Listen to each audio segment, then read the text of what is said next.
What is happening? Welcome to the Fireside Chat. My name is Nick Pollack.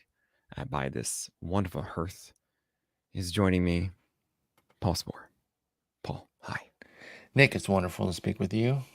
We are very much coming down the home stretch of the season. These fires are becoming more and more necessary as the weather turns. Yes. And we don't have to turn on the air conditioning just to make it worth having the heat on. This We're is true. remarkably energy inefficient over here. I'm sorry, folks. So inefficient. And honestly, everyone talks about energy, but really it's not the consumer who's really causing the problems. It is the massive, massive companies that do it. Anyway. Always. So here we are.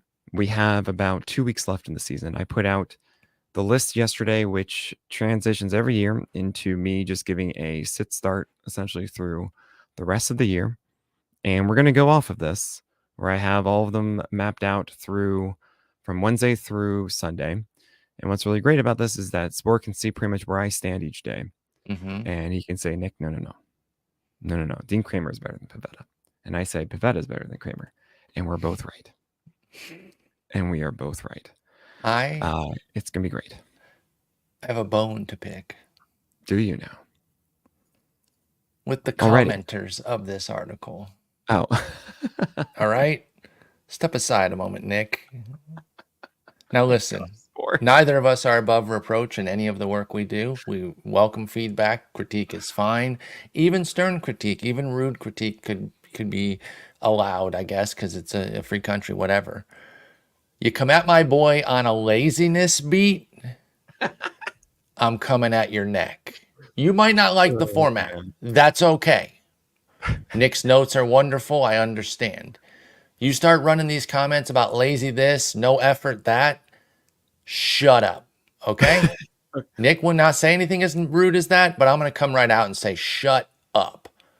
Again, you do not have to like the format. Do not call him rude, or do not call him lazy or mailing it in. Putting in the effort for that probably took more work than your normal stuff. Is going to be my guess. Your normal stuff, the way Nick can churn out the list with all the notes, like he could do it blind, literally. I'm talking like no key, like just give him his keyboard. That's all he needs, and he can feel his way through all of it. So this took more work. So don't come at me with lazy, okay? I got really enraged reading those comments, and I will not have it. I appreciate you, Spore. But no, I mean, I understand that people are expecting me to do, and that's okay. You can dislike it. But yeah, don't say it was mailed in. I appreciate it, Spore. Huge shout out to Josh Mockenstern for helping organize it. It takes a lot to do a lot of the table formatting and to change it all and have the cells coordinated to my thoughts. Each cell different. Yeah, come on. Yeah, I wanted to write notes. That was actually my intention. It was just something that's like I believe it. I fully believe that you could have ripped off. Honestly, more so for just as it's spread up. Some people might be thinking that it's just one post and not realizing that it's a series post where I have every single day as a link, and I understand that confusion too. But I wanted to have notes at least for that first page so that you can just at least control F to a player, but now you just have to control F to the team and you'll see the schedule. Mm-hmm. But I hope it helps for a lot of people this week. And of course, as always, if you're looking for a straight rank of like, do I like this pitcher or that pitcher, and they're on different days, just come on to the stream. I'll answer every single question that I get. Those are my office hours, 10 a.m. to 12 p.m. in the morning. Sometimes a little late in the morning. I always will check the comments and answer inside of it as text if you're not there. But anyway, thanks for that, Spore. Not necessary. We're at the fire. Didn't ask me to do that. I know we got to keep it cool over here, but that got my blood boiling even before we cracked the fire today. We've got Wednesday, Thursday, Friday, Saturday, Sunday here. These are the tables I made yesterday. And again, I love that Spore is here. I did talk about them with Eric, but it's a different perspective, and I really want to hear your takes on just like Nick, you're missing the boat on this one. So we're going to start with Wednesday, and I don't think we really need to talk about anything in my auto start. That's just the guys. If you have these guys, fine. In the probable start and the questionable start, and if you, by the way, everyone listening to this, go check out the article. It's a really good reference point for what Spore is going to be looking at here. I'm just going to leave it to you, Spore. Is there someone in the probable start that you feel like I don't quite side with what you're going for, Nick. No, I feel pretty good about this group here. I think the one question maybe that's a little bit dicey there, I could Yeah. maybe slot him at the bottom of it, is Freddie Peralta, just because of his Yeah, I understand that. volatility and Mhm. facing Philly. But push come to shove, I don't see where I'm sitting him anywhere, right? Like you leave 10Ks on the bench with Freddie Peralta, you're kicking yourself all winter. So I Sure. think it's one of those where, if he beats you, that stinks too.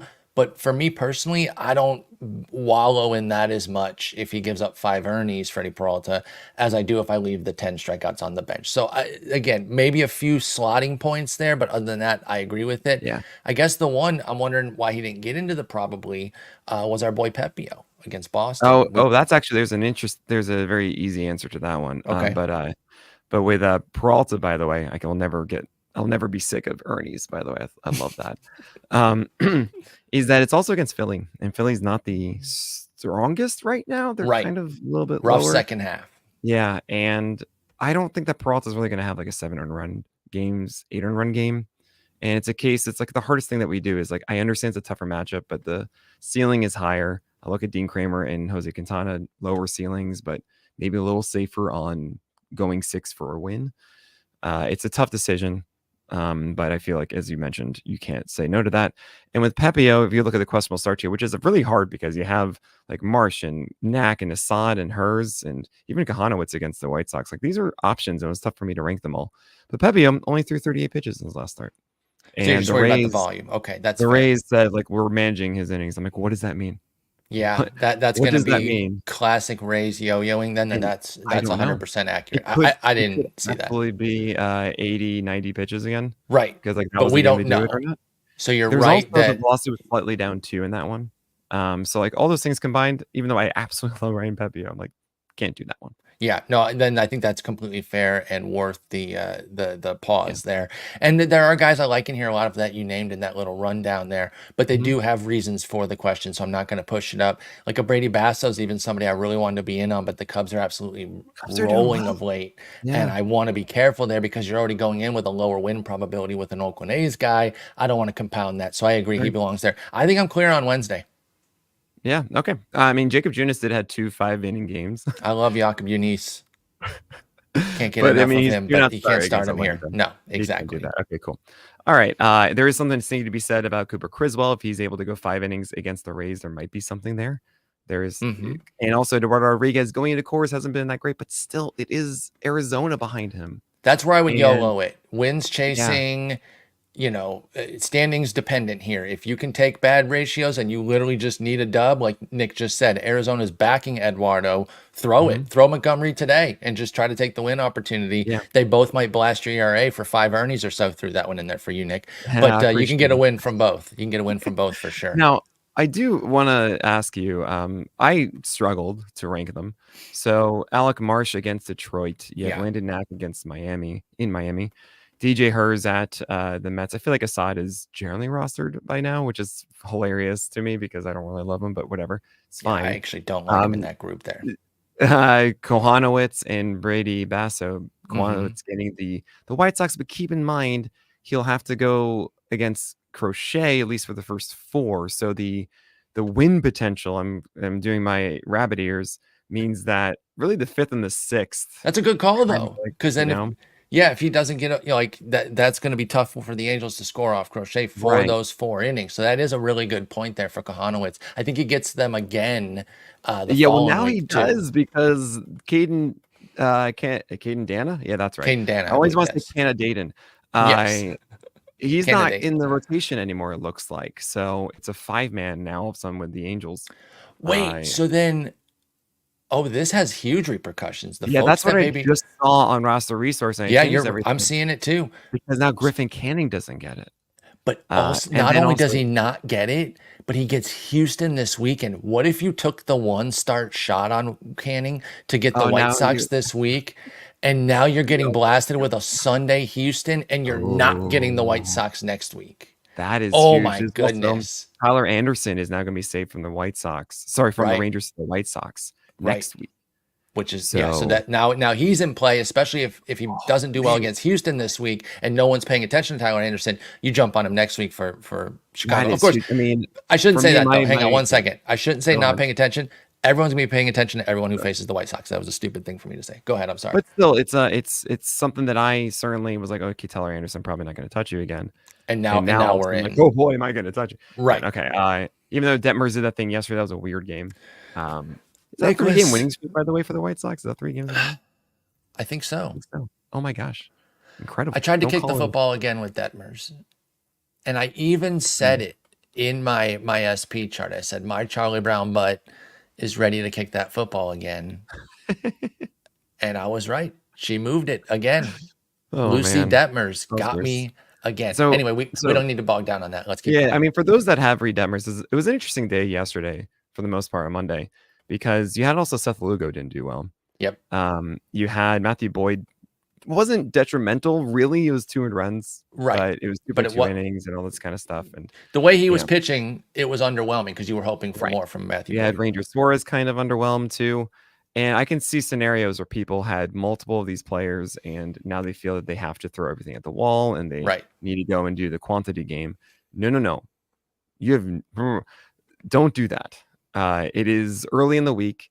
Just because you had yours first doesn't mean your opponent won't have theirs later. That's a great call. And you don't know what's going to happen in championship week. So whatever plan you had, keep going with the plan. Trust the process. Don't upend your plan based on these 2 days is Nick's key takeaway. If you were going to stream guys all the way, keep doing that. Right. Exactly. Don't alter your plan because Reed Detmers had 1 bad inning. And if you have a limited number of pickups and now you're just suddenly trying to use all of them, don't do that. Still wait to see if you need to alter it for Thursday or Friday, planning for the weekend. Okay. Because look what just happened with the Tyler Anderson thing too. So many other moves are going to happen like that for matchups that you planned for that are going to fall by the wayside, and for matchups that you never thought were going to be good, all of a sudden playing into some quality. Absolutely. So we're closing the book Marsh, on Landon Knack, Wednesday. and DJ Hers. Where are you on this? In that order? Is that right? Marsh, Knack, Hers. That is actually, no, I'm going to go Knack top. Now, I took the shot on Knack last week against Atlanta, knowing that Atlanta's playing better. They're quality club, but took the Dodgers backing and thought maybe get a dub. It did not go well. I'm running it back with him though, right? This is a classic. Don't just move off of him because he was bad against a good team. Now that he gets a chance to face a lesser team, I will say, credit where it's due, and I was actually going to ask you about this. Maybe this is the time to do it, because Miami is hitting better of late, and I'm curious, because there's a couple of these bad teams, and I'm pulling up the numbers right now. A couple of these bad teams that are spiking late after being, the teams that we pick on all year. Do you make anything of that down the stretch? Oh man, you still ride against crushing them, right? Yeah, I mean, this is the perennial question for me: is how do we judge an offense? Right. I can never get a good answer. I never truly believe one way or another. I think it's just loose buckets. I totally agree. I truly couldn't agree more. It's not about a hot team, cold team, that kind of thing. I think if we just stick with loose buckets, and it's why I have my 5. I really should just have my 3. I might even just move to that next year. I don't know. But yeah, I don't change anything with Miami. So I mean, I understand with Landon Knack. It's more about, honestly, how long are they going to let him go? Right. And that's kind of what I was thinking too. I'm hoping that they just leave him in long enough to get the win opportunity. I think you got to take the shot though. Wherever you're streaming, wherever streaming makes sense, and you get down to a Landon Knack, he's one of the better streamers out there because you're in Miami. You have a great supporting cast with the Dodgers. You've got to take that shot. They might burn you with only 4, but you got to be keen on him. The reason I got him a little bit over Marsh then is because that Tigers offense, while not scary still, is a more competent offense top to bottom with the youth infusion that they've had.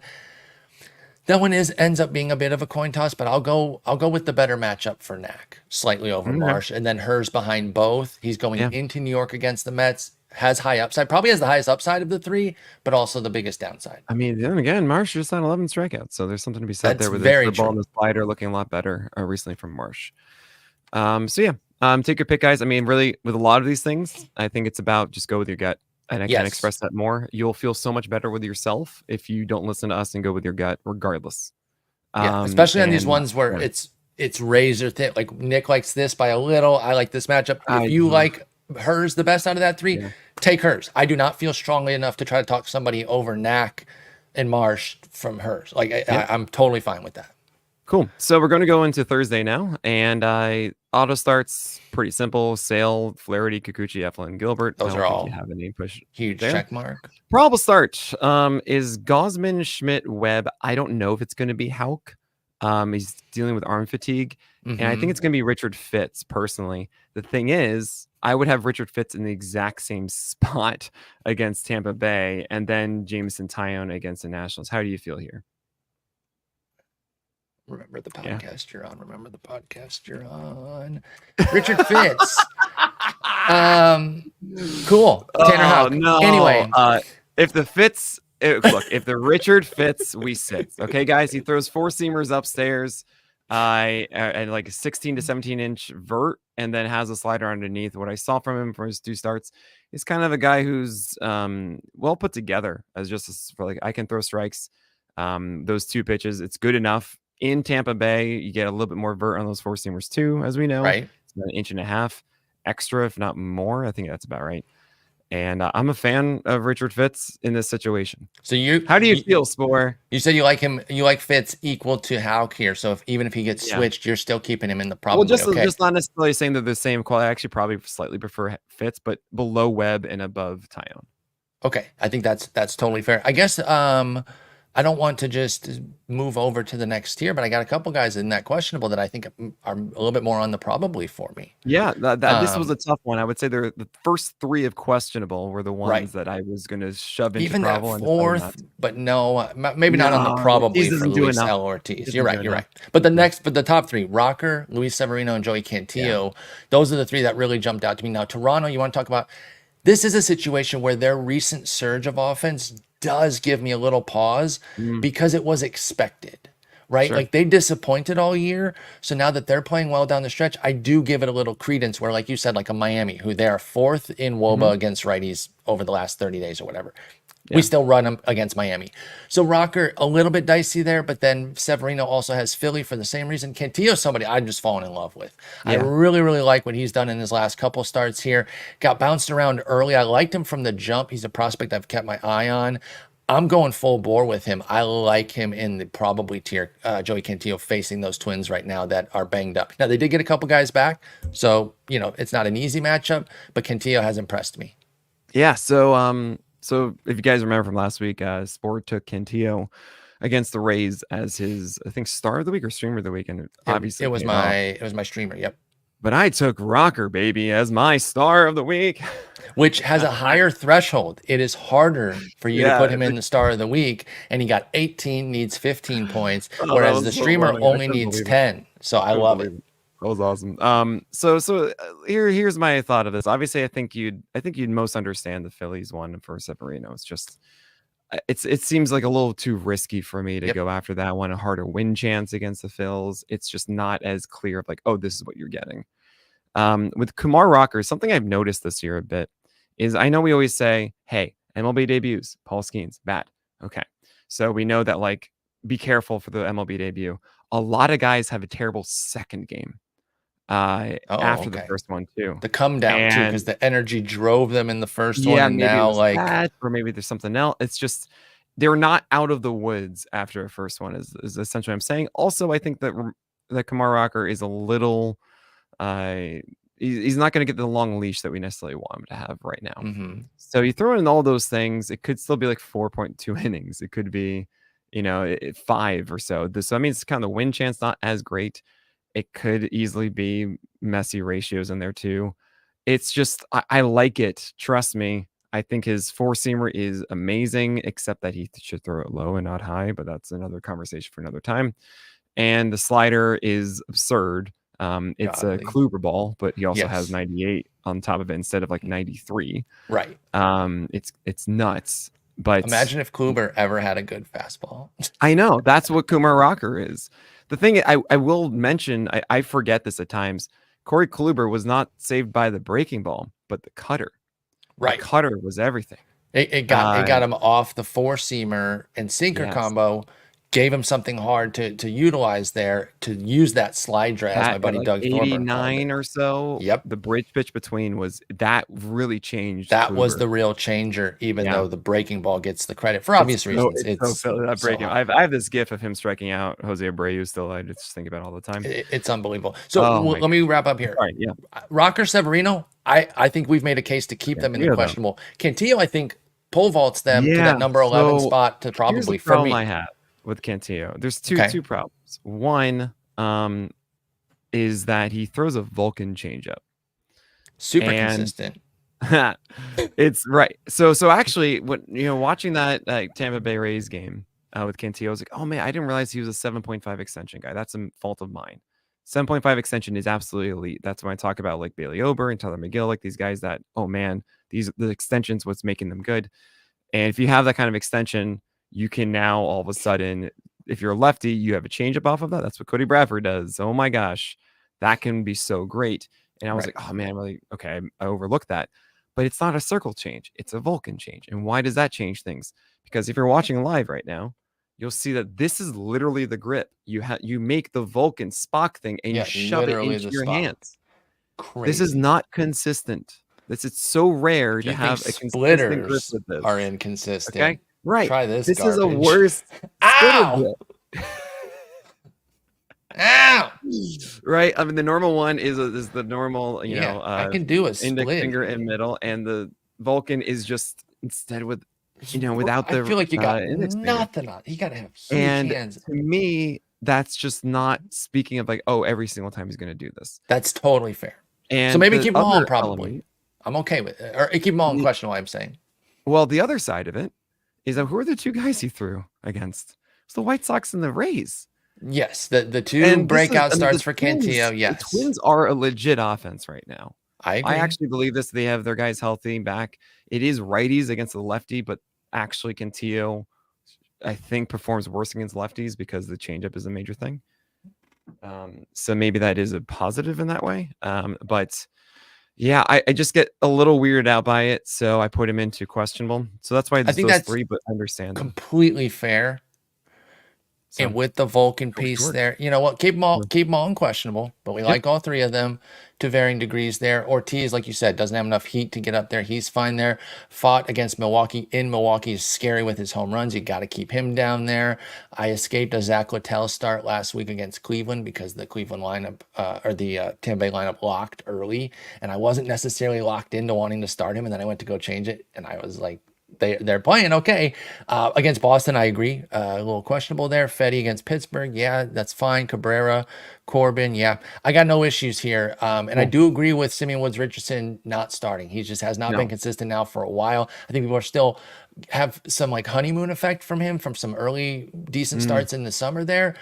You do not want to be trusting him right now, especially with his rough as the bullpen's playing too. Any extra runners that he leaves on, it seems lately they're going to guaranteed score once the bullpen comes in. He's the perfect example of those guys that like are on a little bit of a run, maybe like a Vargasol, but not quite even at that level, but they're still consistently good enough that people are upset in my low ranking of him. Right. That they want it to become something bigger. The moment I gave in is when it all fell apart. Right.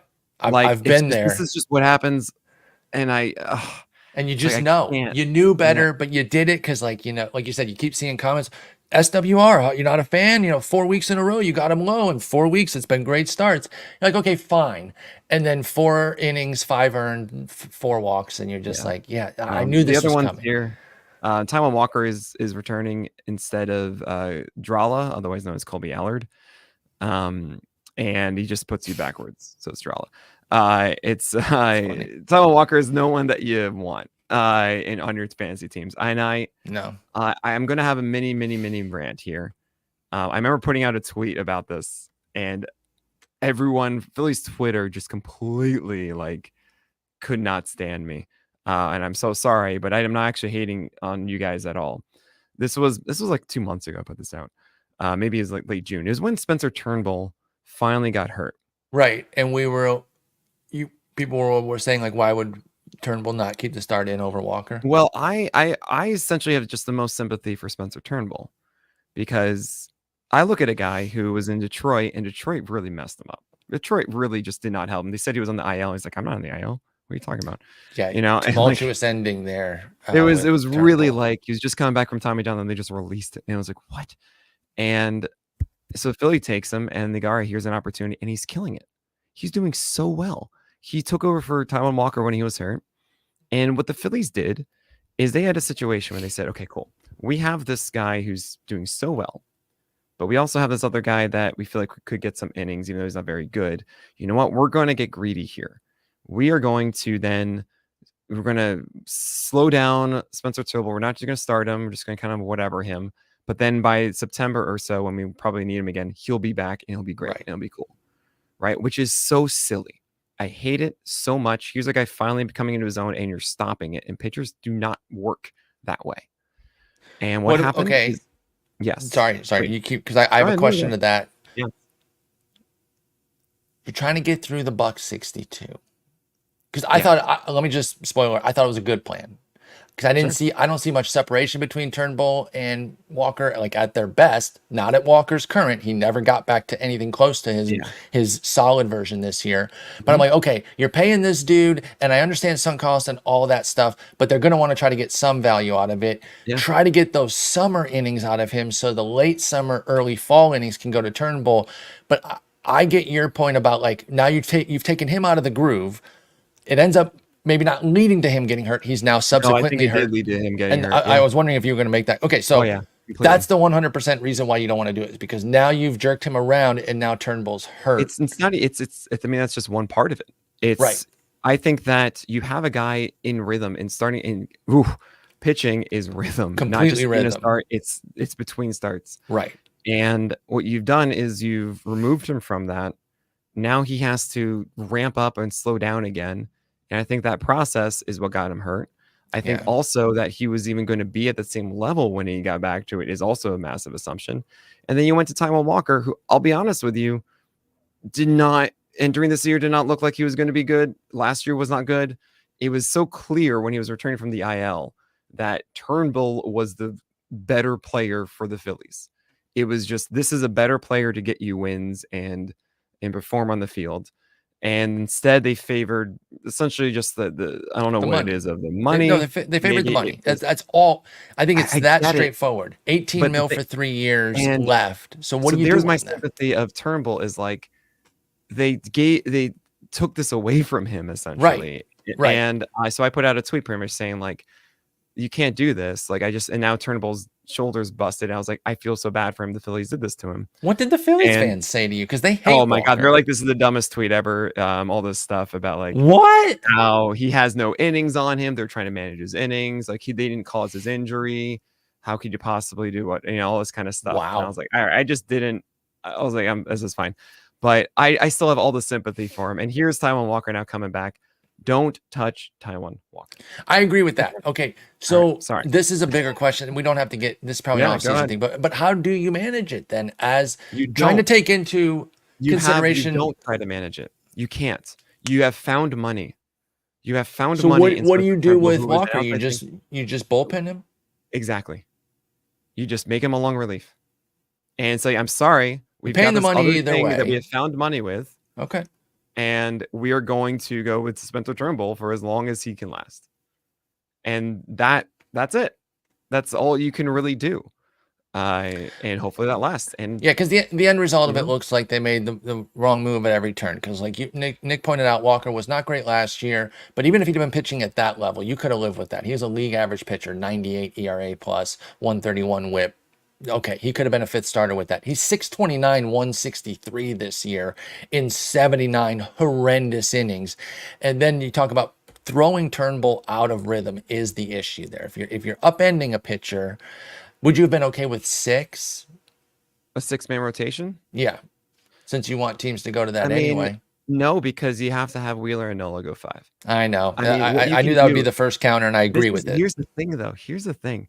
Also, by the way, Ranger Suarez got hurt, and there was your opening. I mean, it's not like it was going to take ages for that. It takes minutes for that, to, And usually you're thinking just right now in like 1 week or 2 weeks. It's like just take a moment, let them keep going. What you can do, and I'm surprised teams haven't experimented with this yet, is when you have aces and you have depth, what Right. do? You make the aces go every 5 days. You just do that. Yes, you have And to, then and then you work just everything else situate your other around it. guys, maybe 6, 7 days rest, whatever it is, but you make sure those 5 are going in that one. So then why did Like, they you do can that do then? this. Hybrid. Wheeler Right. and Nola go on the 5, and then the next 4 guys, you figured They that all out. just go, okay, 3, and then it's gonna be a little bit longer here, gonna be there. If Like, you that's want to okay. keep Walker getting rotations, but I think your number one point, and I think I agree with it, don't upend Turnbull in rhythm, in full rhythm.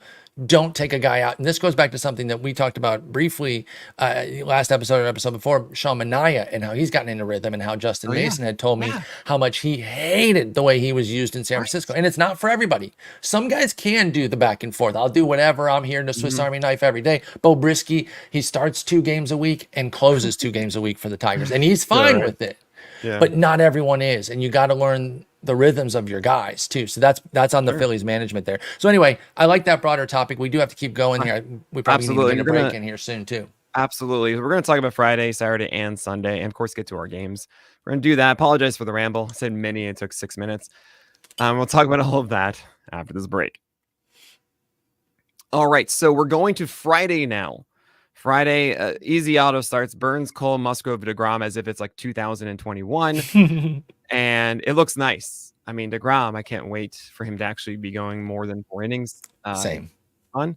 Probable start. Do you see anything in here that gives you a little bit of, I don't know if I agree with either the rank of them or who's in this?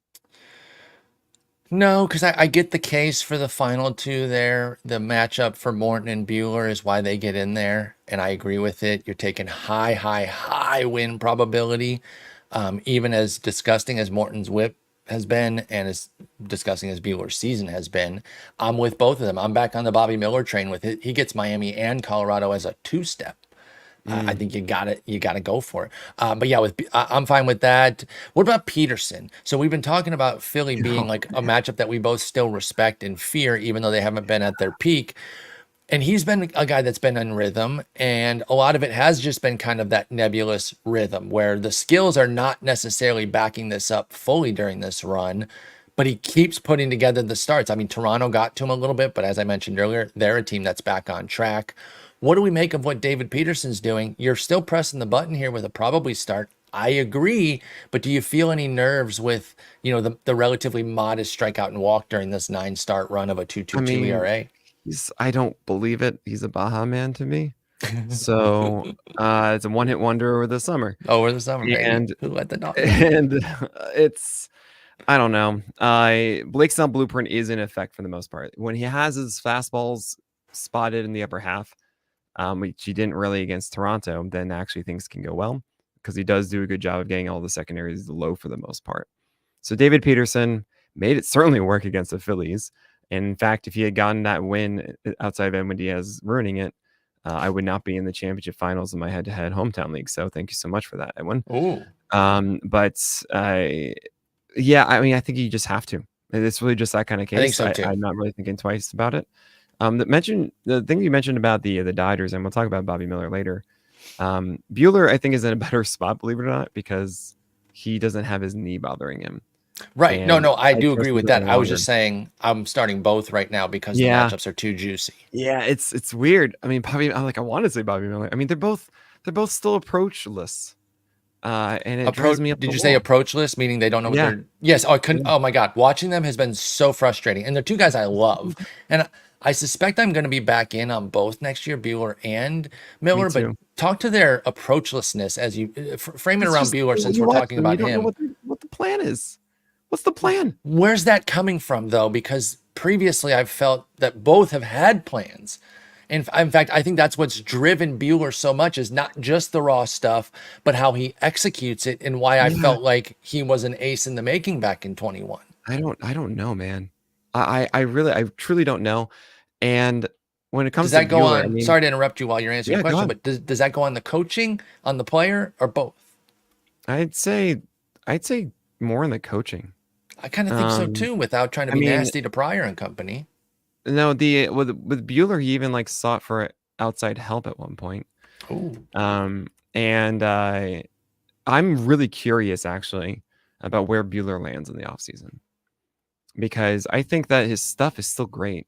He has a Me good too. cutter. He has a really good slider. His four seamer still, despite not being the sticky stuff IVB darling it was in the past, like it's still above average. We still like this pitch, and it's not like he can't throw anything good. It's just every time he pitches, it feels like he's just throwing the ball as opposed to like articulating it at bat. And with Bobby Miller, I mean, take that what I just said about Buehler to another degree in both Oh yeah. ways. And And then throwing the knee why injury, like you Bobby said Miller too. doesn't throw his slider is beyond me. I don't get it.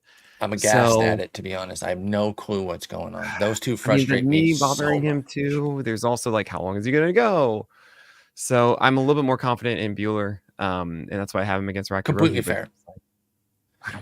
Could you speak to anything on Miller with regards to whether the knee injury could affect particular pitches more than others? Would there That's a be good anything that you question. would do with your setup that would make him pitch more difficult than another pitch I think it's for more your about lower half? confidence. I think it's just Okay. confidence. Just think about it this way: I believe it's his landing leg, and when you do that, I mean, every time you go out there, you're trusting that you can do this fully athletically, and you're not thinking about it. But if you're experiencing any sort of pain, then your thought isn't, you're not doing everything. You're doing something with bracing for that pain in some fashion. So that means that you're not moving in all the ways that you should to be able to locate as you want. Now, sliders, I don't think that changes anything with sliders. It's just, I wouldn't think so. that's ridiculous. That's Right. just being ridiculous. So, okay, so we're comfortable here on the probably start group with Barrios, Sanchez, Gallen, Waka, JV. Oh, You just want to JV. say Jose's name. Barrios. You just want to say him. JV, my favorite pitcher ever. Mhm. Is it just the Angels here? I mean, Yeah, it's the Angels. Okay, fair enough. I mean, I think he's honestly he's at Toby ability. I agree. He's got a win chance against the Angels. There you go. And he can drop a gem on you at any moment, and he can drop a dud right now too. Verlander can, but against the Angels, you got to take the shot. Yeah. Okay, I think let's go to the questionables. I don't have anybody I'm moving up, but I do have a couple I want to talk about. I want to go to 18 right away and just get a temperature check on Justin Steele, because I'm sure folks are agonizing how they feel about him, and I'm curious. So I got you guys. Justin Steele, I'm in that finals, and I'm like, okay, cool. I have to activate him today because, or at least activate him for this one. And keep in mind, if your season ends on Sunday, note the pitchers that are only going once, because you are dropping them like flies. Get relievers if you have no whatever. Just help yourself out here. Yep. Yeah. So really, like, Michael King is off my team now. Because he's going today, and the transactions happen tomorrow. Yep. But so for Justin Steele, he's going to come off my IL. I'm like, it's not gonna. I feel like he's going to get me counting stats that help. Yeah, you're looking for some generally Ks. Is the rule of Steele ill, which means that I don't know how long he's going to go in this one. I don't know if he's going to last past 5, but at least there would be a win chance. I feel like he should be okay enough to be able to to be able to put in your roster for this one. But the rules of Steele do say, hey, give him one start back. It's up to you guys. I'm going to do it in my head-to-head league, unless I had max starts, which I would probably try to get something that could go 6. The end of the season opens up things and can break some of the rules, like still ill. But yes, generally, you'd rather not. Like, I should have played it that way with Reese Olson yesterday, but I took the gamble. And he had one bad pitch to Bobby Witt. That's literally all it was. It was such a devastatingly bad pitch, and he shouldn't have even been throwing a curveball in that. I'm so angry with the call, but the way the bases got loaded there were a doink hit, a misplay that I don't think was called an error, and a bunt. Right, like, and that's KC baseball. But anyway, I don't need to go on that rant. I took the gamble and I got burnt. Nick Martinez has been pitching nicely. How much do we believe in him? I know it's pretty much road only. So now we have Pittsburgh coming to visit. I know you don't put a ton of stock in home road, but what about when it's somebody who distinctly pitches in such a hitter's park, and they do all their best work on the road like Nick Martinez has? The thing is, though, I mean, depending on what we hear Friday morning, I might actually move Martinez into the probable start tier because O'Neal Cruz was out yesterday. Yes. And if O'Neal Cruz is out on Friday, Nick Martinez, it's not too scary. Yeah, that's Pirates rough. lineup. It's already a good lineup, and that's like, oh, sorry, good lineup to face, and then you get Right. rid of O'Neal Cruz. It's like, what? Nick Martinez, I wouldn't say is really doing anything different than what he has been. Changeup and cutter have really worked for him for the most part in his career. It's been working lately. He's been using the full kitchen sink a bit. I've always I always think like this is the guy he is in my view, which is great. But if he does throw too many fastballs, which sometimes he has to, those can still get hit by pretty much anyone. Agreed. So that's why he's in questionable right now. It's not like it looks like it's a really good one, but don't think of this as like, oh man, I'm going to get like 6 innings and 1 run and like 6 Ks, or like this could be easily like 5 1/3 and 3 4 runs or something like that. And the core skills are not drastically different home and road. The distinction here is clearly BABIP. Oh, yeah. It's 358 at home, 200 on the road. It's not always that much of a smoking gun, but with Nick Martinez, like the park, because it's much more friendly at home, is allowing the base hits. That's 358 and then 200 on the road. I would think it would be different because the balls that would go out. I would have thought he'd have more homers, but he actually has about an equal home run rate home and away for Nick Martinez. It really does come down to the BABIP. The strikeouts and walks are pretty close, 5.1 to 6.7. I mean, 6.7, and I only have K to walk here because I don't have the batter's face. 6.7 is markedly higher than 5.1, but 5.1 is still good. But the reason that he has such worse numbers at home is that BABIP, and an O'Neal Cruz-less Pirates does not scare me for Nick Martinez. So I really like him on the questionable, and I agree that he could move up to the probable. Brian Bayo, what have you seen from him down the stretch? He gets Minnesota, a team that we just said we respect. He's been up, down, left, right. We know that the win support here is not strong because that bullpen is horrendous, and yet he has 14 wins. I say that, and then I counter myself immediately because he's gotten the 14 wins. Yeah, that's wild. What do you think of Bayo here? Bayo is funny. I've been like labeling him as a potential Holly, like someone that you just stick in and gets 5-6 innings and good win chance and strike, all that kind of stuff. Nah, he's a cherry bomb now. I'm like, dude, I don't know what you're gonna have. I don't know if you're gonna have your changeup, slider, and sinker anymore. I don't know, and it's all there. It's really nice to see it. I kind of thought of him earlier, like last year, as okay, cool. You have your sinker and your change. You just need that one extra bit, but you're consistent. Not been consistent this year as far as replication. So I'm just kind of like, I don't know. It could be 6 innings and 1 run and strike out an inning or so. It could be great, but I'm a little scared against Minnesota. Me too. I think this ranking's right. You got him at 14th on the board. I think you got to be careful here. And there's a few of these guys behind him that I would even consider more. Despite maybe a tougher matchup or a lesser skill, like Ben Lively's probably not as skilled, but going to St. Louis with Cleveland, I don't mind that. The Justin Steele one we talked about, your standings may dictate that that's worth the gamble. I gotta ask you about Tobias Myers against Arizona. He's been amazing. There's been a little bit of smoke, a little bit of mirrors, a little bit of talent.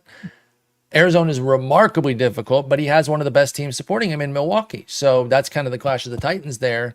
Do you find any starts with Tobias Myers? I mean, the thing is, like the last 3 of these are Brant Herter, who just went perfect ball. I mean, that's perfect ball, but like, is that going to be repeated? Maybe. No, but it is in Baltimore. Right? It's in the easier environment, believe it or not. And then after that is David Festa and the Twins. I really messed up here about assessing Festa and Matthews with the Twins. Just I did not put enough credence in how quick are their hooks. With that team, and it's really with that quick hook. Yep. Yeah, that's a great call for the Minnesota prospects going forward. We have to be mindful of the fact that because even with the aces, he has a quick hook. So with the unproven guys, he's going to be ready to pull them at a moment's notice. That's a great call. So Festa at Fenway is at the bottom. This is very like what I'm getting at is Herter, Festa, and then Mason Black, who looks like he's been going instead of Robbie Ray at Kansas City. All of these are very close to do not start. And so Tobias Myers is kind of on the edge with Tyler Anderson at Houston as guys that can go 6. And this could actually work. And they have showcased also strikeout upside along the way. But like at Houston and Arizona, that is so scary. As long as I'd rather take a chance on like the other matchups ahead, higher up and questionable than having to resort to these guys. I completely agree. And as long as you are going in eyes wide open, knowing that you are going against the house, so to speak, right? If you go to Vegas, you play roulette. When you put it on a number, your odds aren't great. When it hits, it's amazing, but you go in expecting to lose those chips. That's how you got to be with this Tobias Myers, Brant Herter, David Festa, Yeah. Mason Black group. They could hit for you, and your standings might dictate it's worth taking the shot, but there is punishing downside here for all of them. Can I get a moment on Herter? Are you buying into any of this though? I know the 5 2/3 perfect. That's one thing, but he dropped 8 punchies with it. He's been a rock for this Tigers team. I obviously have a lot of love for him because of what he's doing for my real life favorite team. But where's the fantasy aspect of it? I see a .83 whip. I love that. 256 ERA. We know the skills underneath do not say that he's that good. Well, but is he good? Is Brant Herter good? You want to know, I think, my favorite stat on Brant Herter, and I want to get it exactly right because it's the craziest thing to me. Brant Herter, what he throws is pretty much like sinker and slider for the most part. I believe there is a changeup in there, maybe a sweeper, but there's a changeup 12% of the time. Okay. But the stat that I think is absolutely bonkers is against left-handers, this sinker, okay, which he does not throw like inside with Herter, a lefty himself. This is just to put that. This is Brant Herter with a 100th percentile zone rate, 100th percentile strike rate against lefties. Okay, he throws it 62% of the time against lefties. It has a 15% ICR against lefties. This is like the lowest ICR I've seen. Right? The ideal contact rate is ICR. That is essentially preventing all hard contact. How? Right? I don't know. I don't the juxtaposition of quite literally living in the zone. Really looking for the sweeper as much, and then this thing surprises them. He throws it at 92. But I mean, it's not even like he's throwing it only on the edges. He throws a lot of these like down the middle. It's bonkers. It really is to me. I've been floored with the success. It's been great. Obviously, I don't know what to make of it. And I said like the skills don't back that Brant Herter's this good, but they kind of do. Like you start looking at your ERA indicators, and they are all around this 256 number. xERA is 240, FIP 265, xFIP 295, PLA 210. That's pitch level average there. Like his PLV is 539. That's 96 or 538. That's 96 percentile. Like so there is actually a lot to go into Brant Herter here. At the same time, I'm not pushing against you to say, like, why do you only have him as questionable at Baltimore, facing them a second straight time? Even though we know the data says that the first start is not indicative of how the second start will go, but that actually works against him because you might feel more confident in Herter because he dropped 5 2/3 perfect against them. You shouldn't. You should feel the way you did going into that start, like nervous is basically what I'm getting at. But I think push come to shove, I'm starting Herter in a lot of spots. And I know that seems crazy, and it's not just Tigers homerism. What did you find? Nick found a discovery. What? Brant Herter's sinker against Nick's brain is broken, y'all. Has a 592 PLV. Brant Herter broke Nick's brain. You don't with a 592. For those that don't understand, I just said his 538 composite PLV is 96th percentile. A 592. The sinker has a 592 PLV. I mean, he throws it 80% strike rate. PLV loves strikes, but it would say, hey, look, these should be hit. No, it's a 3.2% mistake rate. Like, that's wow. It's just like we're just underrating this sinker. The sinker just moves a ton, is located well, and that's it. That's what he does. That's Brant Herter, guys. He's really good. I'm in for this start again, going in eyes wide open. Wow. And what I really like is he finishes the season with Tampa Bay, and if something happens to maneuver to where he has to pitch later, it's the White Sox to end the season. So I'm favoring Herter over Anderson and Myers now. I can't not do that. Herter just got moved up because we deep dove him. Let's go. Yeah, we deep dove him. Okay, JT Ginn. I'm curious about your thoughts there. So the thing that keeps me at bay is probably the same reason for you, which is the Yankees. But other than that, I've been kind of intrigued by what he's been doing. He had a push up on the waiver period. So he had a bad start against your Tigers, and I have a theory why, because they threw lefties against them. Yes, and lefties are not good for Ginn because he is a singer type of sliders and sinkers. So that's one of the key ways that the Tigers like the Tigers are a full 26-man roster. AJ Hinch loves flexing, matchups where he can, and he is not afraid to run an entire lineup of a handedness if it busts up that guy. And so, yeah, they were able to pretty much do what they wanted. They only scored 3 runs in 5 innings, but they had 7 hits, a walk. They got the homer off him, and then he had 10 hits against the White Sox too. What did they do? I don't know. The White Sox were just weird, man. I mean, I actually do remember watching this one. It was just like, oh, he got singled out. Like, yes, he did. Is a sinker guy, and a lot of times that means that you are in the hands of Koufax. That is the Lord who judges BABIP in pitcher's I like that. In the hands of Koufax. So Koufax was like, yeah, no, these grounders not today. Not finding gloves. So that's what happened with the White Sox. Could easily happen with the Yankees. I'm tempted to put him around like where Festa is. I went back and forth on this one, but I just is it because it's just too low of a win chance? It's just like you're not really getting much from it. Exactly. Because what if they also throw in Grisham and Verdugo? I don't know if they can fit in all their lefties. Yeah. Soto's going to destroy him. Right. Soto's going to eat his lunch. Dominguez is going to cook him. Jazz is going to cook him. Wells. Rizzo. That's what I'm saying. They probably don't even need Grisham and Verdugo, and they're still going to blast him. We're literally talking about a 10.07 OPS against lefties and a 5.47 against lefties. He's literally like he's a Roogie right now, JT again. So you got to be careful with those lefties. All right. So we're going to move forward to Saturday and Sundays, and of course, talking about our games. We're going to do that after this break. All right, Saturday's games. So I think the auto starts are pretty obvious, save for Jared Jones. Right. The thing is, Jared Jones breaks our model when it comes to four-seamer stuff. So it's like, I think it's just gonna happen. There's no way. It's not at the same level. Freddie Peralta, he's got way more pelts on the wall, so to speak. I can't leave Jared Jones on my bench and possibly leave 7 innings, 2 runs, 9 Ks the way he did against Washington. I just can't do it. So I'm with you on the auto start. The probables are interesting here, and I don't really have any question. In fact, I'm going to highlight one of them later. It's Matthew Boyd, Martin Perez, and Cade Povich. What's up with Povich? Since his return, he's certainly looked a lot better. I don't think he's like infallible. I love him against the Tigers here. Like I said, I respect that my team's playing well, but it's not an offense you run from. Boston got to him a little bit in Fenway, which was to be expected, but then he bounced back brilliantly in Detroit against the Tigers. How are you feeling about Povich? Obviously, in this start, you like him, but what do you think about him in the final week at Minnesota? I'm kind of more curious on that. If you're holding him after this. Povich isn't a changeup lefty. And my revenge game, though. I'm just kidding. Is it really? That is where they got him. That was the Jorge Lopez deal. They got Yadier Cano and Cade Povich. It's paying big dividends for them. Unreal. With Povich, I mean, he showed up against the White Sox as a lefty against the White Sox. Generally is good, but then again, that's kind of burned us a little bit with Detmers and someone else I remember too. I know.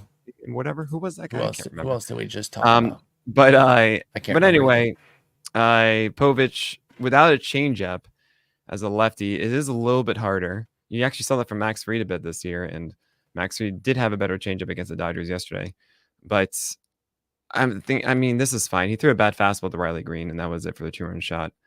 One of 2 lefty homers for Green. Guys, I got to geek out on everything Tigers right now. I've been loving it so much. Okay, so I'm in on Povich there. I actually think I would definitely hold him for the Minnesota start. What I've been saying is I want as much access to final weekend starts as possible.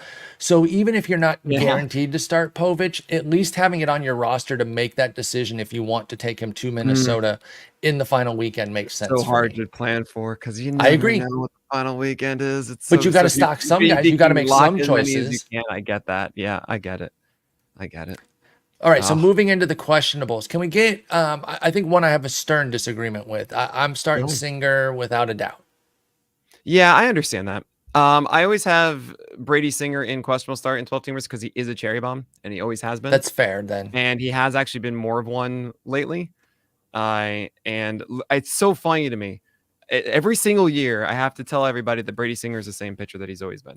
Same. Justin and I talk about it on the pod too, where like he has not changed. He is showing you the range of this skill set. It's not a breakout. It's not breaking through. The year, but no, the 4-seamer, I was like, all right, he is going more arm side with sinkers. Fine. It's just the same guy, though. For me, so he'll always just kind of be in this questionable start tier. I prefer Louder and I prefer Kelly. than Singer. So, I mean, if you're saying that you're always going to start Singer, then are you going to put those guys in probable start? I'll put Louder there. I can't put Merrill against Milwaukee. And in fact, we're going to talk more about him later. Fine in cores, and he really did. The last 3 starts were all good, well commanded. Last 2 of them, 2 ago, he had hamstring cramps, and I think that Shut up, Nick. You're ruining my sit of the week. Shut up. Right. But I mean, I understand this. No, that's fine. Okay, I get it. I'll concede on Louder. I'll move Louder, Singer. I'll tell you what. Louder's fine. Louder's like whatever. Yeah, I'm fine with Louder. How about I move Singer to the top of the questionable? That's what I'm going to do. Okay, I won't move him out of that tier. You're totally right about his cherry bombness. I do think that's our 12 and 15 difference there, because I see Singer and it's like 3 of those into probable. I don't know. That's fine. That's fine. Gore. Yeah. Back on track of late. You loved him when he was peaking. Yeah. Justin had a theory that maybe he was tipping because he went back on a dime so quickly. He did not get to investigate it yet. He was trying to come up with like, how did he turn so quickly? Right. Anything you saw? Have you done any deep dives from the struggle period? I mean, with Gore, the last start. So the beginning of the year is 97 mile per hour fastballs up, and I love this. Yeah, you were really geeking on him. With the secondary stuff, and like tipping I can understand. It's also Gore didn't give them a reason to not sit heater. And I think that's a really important thing that a lot of pitchers do, especially as a lefty. You throw a changeup, and there's your reason to not set heater. This is why we see like Tyler Anderson with all the double-digit whiffs on the changeup, and same with Reagans, and same with Skubal. Like guys that try and go after the heater just get burned by that, right? And Gore doesn't have that. He's more curve and slider, and I do have a theory that this curve and slider are easier to discern as opposed to the changeup for him, so they can sit heater and then adjust because those pitches are not as competitive often. However, last start, the curve was a 50% CSW pitch, and that's why he did well last start. Now, that fastball was down to 95, though. Not 96, not 97. It's down to 95. And that's a tick down from the previous outing for Gore. This is a good Cubs team. This is a cherry bomb start. Same with Taj Bradley right after it. Same even with JP Sears against the Yankees. Cherry bomb start. Yeah. So Cutter Crawford, cherry bomb start against the Twins. I actually just moved him down as we were redoing this one underneath these guys because I can't do this. And Rabolski against against Rocky Road. You know what? There's a win. I'll take the easy win. Hopefully. No, I'm cool with all that. With the concerns there, and Gore was somebody that, when he looked great, it did look like he was coming of age. Oh my gosh, he's breaking out into the top prospect that we saw, and then he went cold for so long, but back on track again. The Cubs are like they're the National League Blue Jays for me, meaning they are peaking late here with their offense. And while it is different from what they've done during the year, it's more in line with the expectation that I am giving it more credence. Sure. So yes, I am nervous there. I'm nervous about Bradley, like you said. They're facing Toronto, Cutter Crawford, Suarez. Yeah, those are all fine by me. And Detmers, I mean, the best you can do is, questionable. I'm not even sure. I'm so mad about that White Sox start. I don't want to rant and rave on that again. Let's go to the do not starts. I'm not going to advocate to start him. I just want to know if you've seen anything out of Cater Montero to care for next year at all. Is he doing anything? 14% CSW. He's a run of the mill pitcher. Like it's just like, no. I'm so sorry. No, I'm not a Tiger fan. I'm like, I'm sorry. I wish I had good news for you. I think he could just be a multi-inning guy for them next year. And because the Tigers do really well leveraging that, I mean, this run, the underrated factor of this run is how well they've managed the opener follower situation. And Montero's been a huge part of that. But I really do think he's a 2 to 3 inning guy. So no quibbles there. I think I'm good on this. I think go to Sunday. Sean Burke. I don't know if you talk to me about Sean Burke. Watch his I have not. First start. So Sean Burke, I actually remember in 2023, I was like, man, who's the 6th starter for the White Sox? There's like no backup guy. And I was trying to figure this out. And the White Sox were like, oh, hey, it's going to be Sean Burke. Did they contact you? You're making it sound like they contacted. Hey, Nick. Sean Burke. It's Sean Burke. Sean Burke.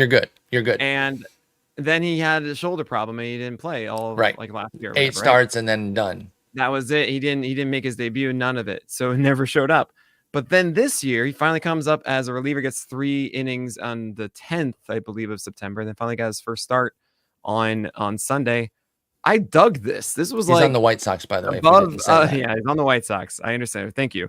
I didn't mention the White Sox. It's just like, yes, we just always need to say that though, regardless. Every just 15 seconds, he's on the White Sox. He's on the White Sox. Just it's like it's a good vert four seamer, with good velocity. It was generally well spotted, I think, in the upper third. You have a really good slider that you trust constantly, and a big breaking ball that could have got a few more strikes, but it was utilized really well to get some whiffs as well. And like, oh hey, this is like an above average starter. That's really cool. Oh, you get the Padres. Oh, darn. But maybe you'll get your Tigers like the last weekend of the year. And we'd be okay with that. And Justin Paradis, I got to give you a shout out because you came up with the SP Roundup title, Burke in Stock. And beautiful. I love it. Absolutely beautiful. I love it. I didn't know you outsourced some of the puns, but Justin is the graphics guy. And every night, Justin rules. Like, all right. He is, okay, Nick, who what got are we doing today? I think it's going to be Tom Burke. And goes, Birkenstock. I'm like, yes. Oh, just off the dome immediately. You're like, yep, okay, that's the winner. Fantastic. Beautiful. Okay, so that is compelling enough to like YOLO, super deep leagues. If you want to roster him now, not start at San Diego, but then hold for the following week in case there's something there. Again, getting access to starts for the final weekend. All right. Anybody else you wanted to cover for Saturday, or do you want to move to Sunday? No, I think we got it. We're running out of time here. Might go a little bit long. So let's go to Sunday. Antonio Senzatella. Just kidding. Auto start tier, I think, is pretty clear. Yamamoto and Darvish have been limited thus far, but Yamamoto just went 2 pitches and Darvish went 79. They both have fantastic matchups. We're doing that. Yeah, this is obvious there. Probably start. You have Chris Bassett against the Rays, Albert Suarez against the Tigers, Shane Baz against the Jays, and Nick Pivetta against the Twins. Where are you feeling with that? Is that okay? Or yeah, no qualms there. I think that makes sense. Going to highlight some of those guys in the game. Oh, never mind. No, we're not. I was actually going to bring up Bassett. Yeah, I've had some troubles with him this year. He's been tough to rely on, but at the Rays and pitching better of late, I think you got to go for it. I actually want to dive in on a few of the questionables here and see where you're at. What do you got? All right, so just starting there at the top with Andrew Heaney, these Mariners have been a team that we've been picking on all year. I think questionable is fair. I'm not fully advocating for you to move them into probably, but where is your confidence level? Like, would you be starting Heaney in like a 10-teamer perhaps if streaming fit there? Yeah. Like how questionable are we talking? I guess is the real question. It's tough because the last start with Heaney was against the Mariners, and it was a bad first inning. Honestly, he should have had no run runs because he threw a 3-2 slider that was at the bottom of the zone, called the ball. It was a strike. And then the next batter, bam, there's a 3-run shot. And that's all the damage done to Heaney. However, he didn't have his changeup as much. It was really fastball slider. He did get good separation on it. And exactly. So this is also not in Seattle. It's now in Texas. The innate 25% boost of strikeouts is not the same in Texas, which is such a strange thing in Seattle, but that's what it is.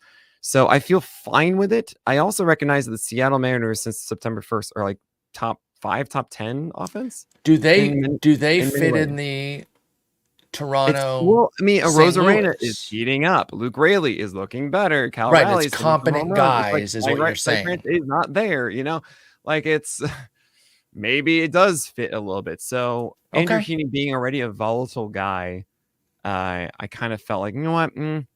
I'm not going to lean into this one as I have. No, I think you've made a good case there. Yeah, J-Rod, Raleigh, or Rosarena is a really strong 2 through 4. Go look up what Victor Robles has been doing with them. He is winning people fantasy leagues if they needed steals. He's got like so many steals with them. So I'm sold on that there. Jake Irvin just came off a gem in Queens. He seems to get really amped up facing the Mets. They were showing highlights of the last time he faced them sometime in Washington, and just kind of really shows his excitement there when he's doing well. Back-to-back gems now. The other one was against Atlanta. Do you feel a little bit better about this? I know we just talked about the Cubs being a team on the rise offensively. You got to go to Wrigley with it. Is it just low win chance? You're not moved by the last 2 starts? What is it with Jake Irvin? I mean, Jake Irvin, I did move him up because I was actually at that game yesterday. Oh, sweet. I was just like, oh man, it's obviously like being at the game doesn't change any analysis, actually makes it worse. Because there's no frame of reference. If you're just you can't see anything. You're just getting hyped. But he had that dog in him, and I saw that clip. And not even the clip. I was there. I was like, I saw him react when he made that play off the mound. I was like, that was awesome. God. That was awesome. So good. I loved it. But Jake Irvin is someone who's actually gaining more success these days with his fastballs than he was earlier in the season. It was more on the curveball before. Now the curveball is just like a helper, and four seamer sinker command is looking really good. I can buy into it more. I don't want to, and I really feel as if like Gavin Williams and Heaney are better than the rest of this questionable start tier. Gavin Williams, I still believe in that heater and cutter / slider combo. So you think you're going to be buying next year then on Gavin Williams? Because I think he's going to be dirt cheap. Oh my gosh, yes, I'm such a fan. I mean, I do wonder if I'm wish casting a little bit on the secondary development, but we'll see. Maybe a little, but I think it's in there, and then he's going to be priced to buy for sure. Is Grant Holmes a volume thing? It's exactly right. I think we're gonna know today, because we don't know today if I mean, listening to this on Wednesday, unless watching lives on our Fireside Chat YouTube page, which you should be watching. Grant Holmes is gonna start, but is that gonna be like 50 pitches? I don't know. If we see at least 60, then I'm in for this Miami one. Okay, I completely agree with that. If he gets enough today to look like he could go 5 innings against Miami, I'm all in there. Yeah. McGill's been running hot. I think he's a start if you're chasing Ks, but I really understand the volatility there, so I don't think you need to expound further. Frankie Montas, I understand being cautious against Arizona, so I'm definitely not advocating for you to get too crazy with him.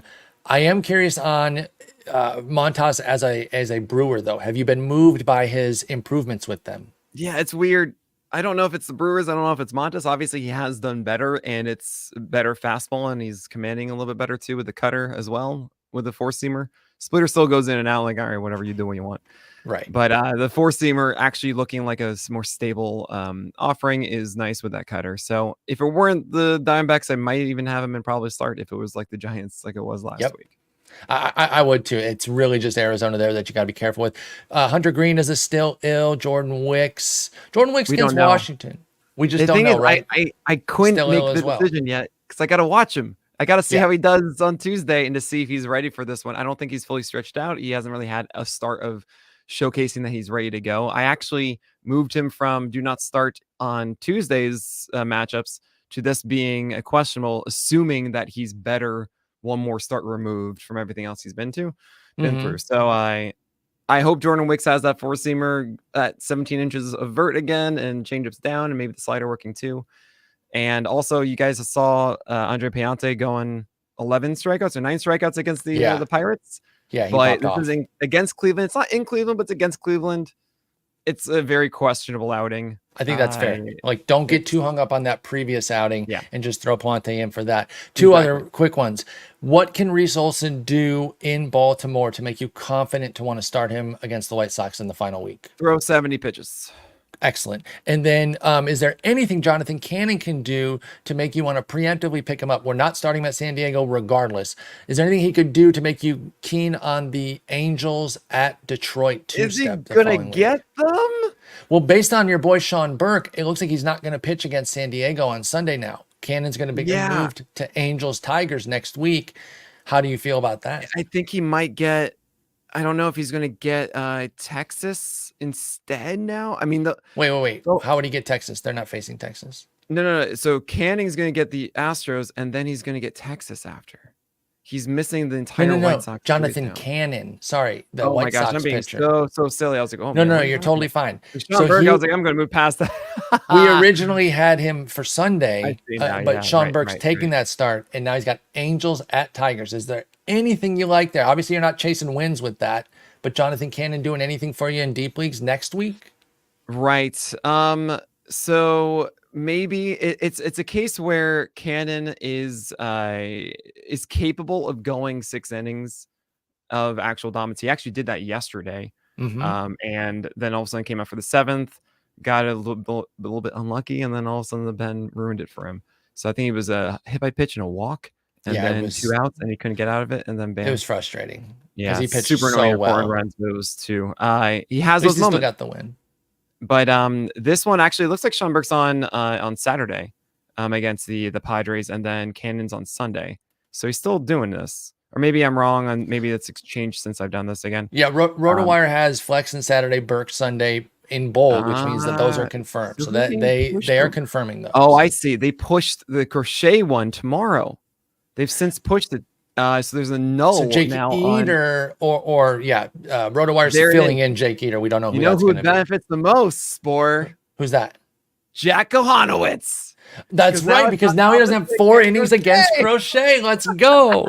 We bring it all back to that beginning part where we talked about Kohanowitz. That's a great call, though, because it's going to be some fill-in or bullpen game, and now the Angels can get the early run. So if he goes 5, he's got great win probability. So yeah, Kohanowitz will also face the White Sox again next week, and so you get back-to-back White Sox starts here, neither against Crochet. Yeah, get your Jack Kohanowitz. So okay, so with Cannon, I think specking on that for next week and try to preemptively picking him up, like if you're in a daily moves league, I would get him now and hold. Now that it looks like he's going to have Angels at Tigers next week. Again, if you're chasing wins, no. But anything else, if it's points, things like that, I'm in here. I think he can give you some viable points in a 2-step against Angels and Tigers. And that's it for me on the board here. I think you've done a great job with this. I know a lot's going to change. You're going to have to keep updating it. But this is super valuable when we're really trying to assess these last matchups, rest of season, and how guys are going to be down the road. We don't care. We got to try to figure out the best we can for the day of matchup. Absolutely. So we got one more thing, of course, we got to do. Got some games. That's going to be our games. We're going to do that after this break. All right, Spores. So where are we after what, like 20 episodes of this? Dead tied. Dead even. The way it should be. 39. You had a big week. You hit on almost everything. You missed Adam Aller as your streamer 20% or lower at Fantasy Pros, but then you hit on Logan Webb as your sit against the Padres. Kumar Rocker as your star of the week. Again, a higher threshold than the streamer. You cooked on that. And then the one game matchup, you beat me all around. Remember, we had our little sneaky Nick Pivetta, Dean Kramer one that we kind of cultivated during the show. You win that. And then our actual one, Sean Manaea, Bowden Francis, you win that one. So you get the points there. I did hit DJ Hers on my star of the week against Miami and Joey Cantillo as my streamer, but you were just too overpowering. You closed the gap. It's 39 all. What do you got for a streamer this week? Somebody that we just talked about who failed me, but you hope that Dean Kramer does not fail you. Where's he facing? Or who's he facing? So here's the thing. I have to change mine because he's at 21% rostered and Boz is at like 31% or something like that. So I'm honest with you guys. I'm not going to take the easy way out whatsoever. I'm going to stick with this. And you know what, Spore? For the sake of everything we just did, we're doing Jack Kohanowitz, baby. Let's go against the White Sox. I love it. Take us to the promised land. Let's go. I love it. So I'm going against the White Sox as well. Martin Perez. We're not getting too cute here with regards to the team that we're picking on, but we're trying to cash dubs, y'all. So we got to go Kohanowitz and Martin Perez against the White Sox. Sit of the week. They got to be 50% or higher at Fantasy Pros and clock in 10 points or fewer. I agree with yours here. Talk to us about Cutter Crawford and why you're nervous against Minnesota. Dang it. I just thought that Cade Povich is 7% rostered, but fine. I'm going to stick with the Jack Kohanowitz. Are you sure? Okay. No, I'm going to stick with it, even though the sinker was a little bit worse last time for Kohanowitz. I'm doing it. I'm sticking with it. Okay. Sit of the week at Cutter Crawford against Minnesota. I just don't think that I think that something I've really learned a bit is guys with high over-the-top arm angles and their sweepers are not a good match. And I think that's kind of catching up a bit with Cutter Crawford. So he's become more of the cutter focus, which is fine with that four-seamer, but that is a very dangerous Twins team. He's obviously home run prone still. Yep. And this is going to be, I believe, in Fenway, which is not fun for Crawford. It's not. It's no. Yes, it is in Fenway. It is in Fenway. Yeah. So, I got it home for them. Oh yeah. I just feel like there's too much risk involved here with Crawford. I think that's completely fair. Also agree with being very careful with Cutter Crawford. I'm going fully matchup fear here with Merrill Kelly sit at Milwaukee. And, these are two Titans. So I think there is actually still decent win probability, even though it is at Milwaukee. But if we're looking for places to be careful, that Milwaukee team just scares me. Merrill Kelly is pitching well right now, though, right? So when we talk about these, we're not 100% against them. Don't you dare start them. It's more of like, do I really want to do this? I got to think a little bit further through this. As Nick mentioned, Kelly popped off in Coors, and that's encouraging, but Milwaukee's a different story, and they just scare me. So I'm sitting Merrill Kelly, you're sitting Cutter Crawford. Star of the week is somebody I really like. People forgot about him when he came back, but Cody Bradford's been doing some nice things. He's going up against that sneaky Toronto team. How do we feel about that? Oh man, I'm just gonna go for this because Cody Bradford, I think, is a skilled arm, has good extension, should have done better in that last Diamondback start, but he didn't have as good command, and it was an elite offense. So I'm expecting a rebound here. Just because he had one bad start does not mean that all of a sudden he is donezo. I'm going to go for this with the Jays, and I love yours here. I can't believe that he's only 40% rostered. That's what really, really, really surprises me about Spencer Arrighetti. Why is he only 40% rostered? I guess it's because there's probably a wave of cuts every time he drops a dud. And unfortunately, he's dropped a handful of those, including that big one in Cincinnati that could have gone a lot worse if those had been earned runs. But 6 of the 9 were unearned in that 2/3 of an inning. But it is funny how bad his season numbers are, 468, 144. And yet I feel great about starting him against the Angels. Spencer Arrighetti, 40%. He's my star of the week. Love our one-game matchup. It's the classic, like, strikeout pitcher versus finesse guy. Yeah. We're going Blake Snell against Seth Lugo. You're taking who? Well, it's former teammates away from San Diego as well. I'm going to go with Seth Lugo just because I think he's going to go deeper into this game. That's completely fair.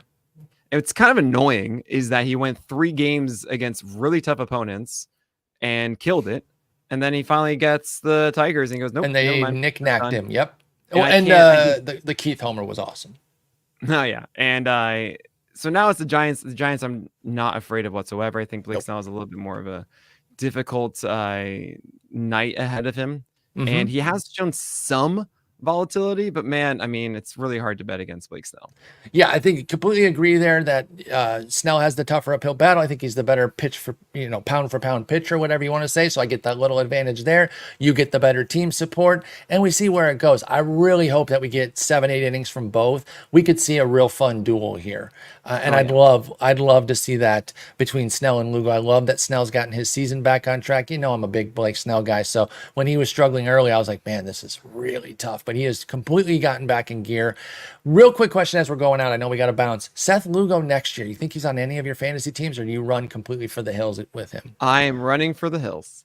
I figured just based on the price, like there's just no way he's putting up this season again. Yep. I do not go after command guys in drafts. Yes. And you fade, especially off their big year, you fade that surge. Really weird. I'm always like, oh, market inefficiency command. Yes. There's like you have to have a combination of stuff in command.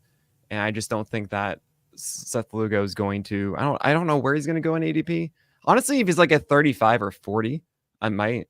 That sounds good. He should be helpful throughout the entire year. It's just, I think he might be drafted overall like pick 35 or 40 or no. I never. Sorry, my head is always in the list way. Right. I don't think he'll go that late. Right, exactly. And so for those reasons, I too am out on Seth Lugo. I just don't see myself buying a 35-year-old command guy on a spike season. Just no chance. But anyway, Nick, wrap us up. Look at this. The log has disintegrated before our eyes as we've taken all of its energy. And now we relax. We set our teams. We lock it. We make these decisions. We're good. We kick up our feet, and we wish you all good luck. If you are currently going for that Roto Championship, or you're in the championship of your head-to-head matchups, we are here to help all week. Thank you so much for tuning in with us. On behalf of Paul Sporer, my name is Nick Pollack. It was fun joining you by the fire. Goodbye.